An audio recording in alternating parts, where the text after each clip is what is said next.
Welcome back. Now, in the first part of this series, I gave you a very important background. So in case you've not taken it in, I suggest that you take it in. If you look in the description area below this video, there's a link. You can go back so that you take it in. Then you'll understand this particular episode totally. Now, what has happened is that we have had a repeat of history. Because what has happened in 2017 is very similar to what happened in 2007. But the situation is much more difficult for Uhuru Kenyatta vis-a-vis where an exit strategy is concerned. Because Mwai Kibaki had the advantage of a coalition government. Uhuru Kenyatta does not. Now, let's look at a few scenarios about 2022, okay, so that we understand exactly what's happening right now. Okay. Now, imagine in 2022, William Ruto wins the presidency. Okay. We're just taking hypothetical situations, so don't get too excited, or too livid.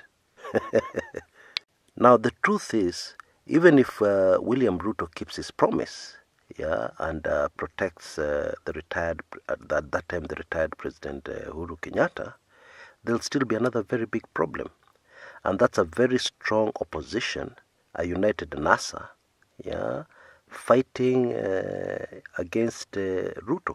Okay, and fighting against electoral injustice of 2017. That will not go away easily. And so let me spell it out. Okay, a Ruto presidency is not in the best interest of Uhuru Kenyatta. That should be obvious. However, it is true that also a Raila Odinga presidency or a NASA presidency would also not be very good for Uhuru Kenyatta in 2022. So what do? You take a third option. Because let's be very clear here. The main threat to a good and effective exit strategy for Uhuru Kenyatta is not DP Ruto. The main problem, the main hindrance, the main threat is NASA, and especially one Raila Odinga. And so what do? You make a deal with Raila Odinga. Okay? What you give Raila Odinga is power. What you give Raila Odinga is a promise of a smooth sailing to the presidency in 2022. Even if not for him, for a well-chosen, carefully picked NASA candidate. Now, for this to work out properly, you'll need something very important. You'll need an alliance between the Luo community and the Kikuyu. Now, I can hear somebody already shouting, impossible. Okay? Let me just remind you of something. In 2013, who believed that the Kikuyu community would go into an alliance with the Kalenjin community? Now, I realize maybe a lot of us here were not grown-ups in 2007. We don't know what happened. But in those clashes of 2007, who were the people at the forefront of the battle? Which were the two communities at the forefront of the battle? It is the Kalenjin community and the Kikuyu. And so I put it to you, an alliance between the Kalenjin and the Kikuyu, would have been more impossible, than the current situation of an alliance between the Luo community and the Kikuyu. And you dress it very effectively. You say what you're doing is healing the rift which has been there for decades, since even before independence, between the Luo community and the Kikuyu. And you say you want to heal that. Perfect opportunity for a very good union. Electoral injustice, that will be dealt with very easily. Because what will happen is that a few scapegoats will have to face the music. Okay? Done deal. Now that is the perfect, most effective exit plan, exit strategy for President Uhuru Kenyatta. That should be very clear.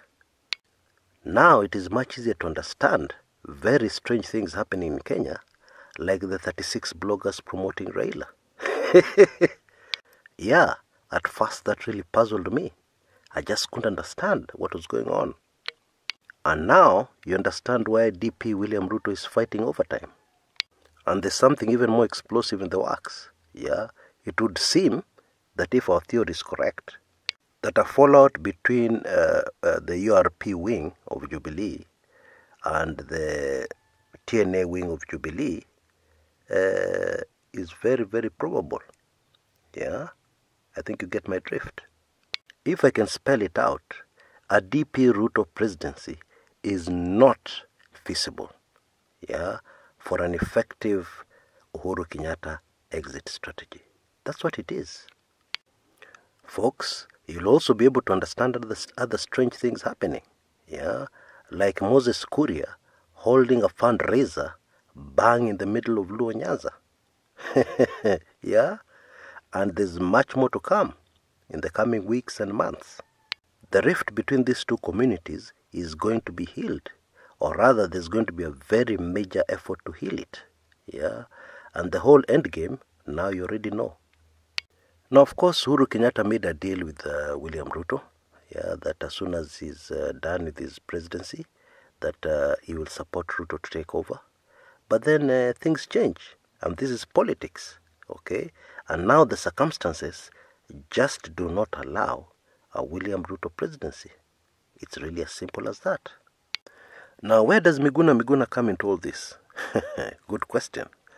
Now, Miguna is an obstacle and a threat to this strategy, yeah, to this Luo-Kikuyu union.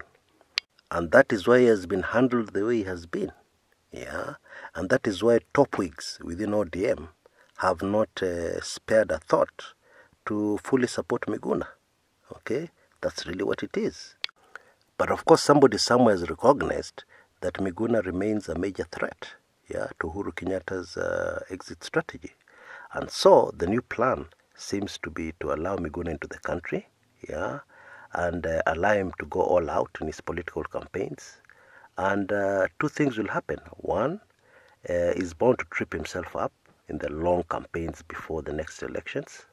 And then number two, politically speaking and on paper, it is unlikely that Miguna will be able to defeat the mighty Luo-Kikuyu union or coalition going into any election. It's highly unlikely. Of course, I discuss this in much deeper detail. I give quite a number of other bits of information that I was not able to share on this open channel in my Club 1999. Yeah, and all you need to do is use the email address on your screens right now to be able and send a blank email to be able to get details on how you can join if you have not already joined. Yeah, then you'll get a complete heads up of what's happening here. But folks, that is really what it is. When you consider what I've just told you, then everything happening on our political scene is no longer confusing. It becomes crystal clear, okay? And we understand why all the very strange, indeed bizarre things happening are happening. The long and short of it is that we are headed towards a repeat of 2013, where very unlikely partners came together and won an election. Now, I must emphasize that that is what is being planned. Okay, that is what man is planning. But God has his own different plans. Number two, things politically in Kenya have changed. This would have worked like magic in 2013 or even 2007. However, we're in the year 2018, yeah, and things have really changed. Okay, one thing we know is that tribalism in our politics is dying. Yeah, it's on its deathbed.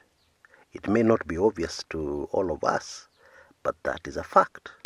And that is why I say there's a very high likelihood that this plan, this master stroke, will not work after all. Until next time, this is Chris Kumekucha.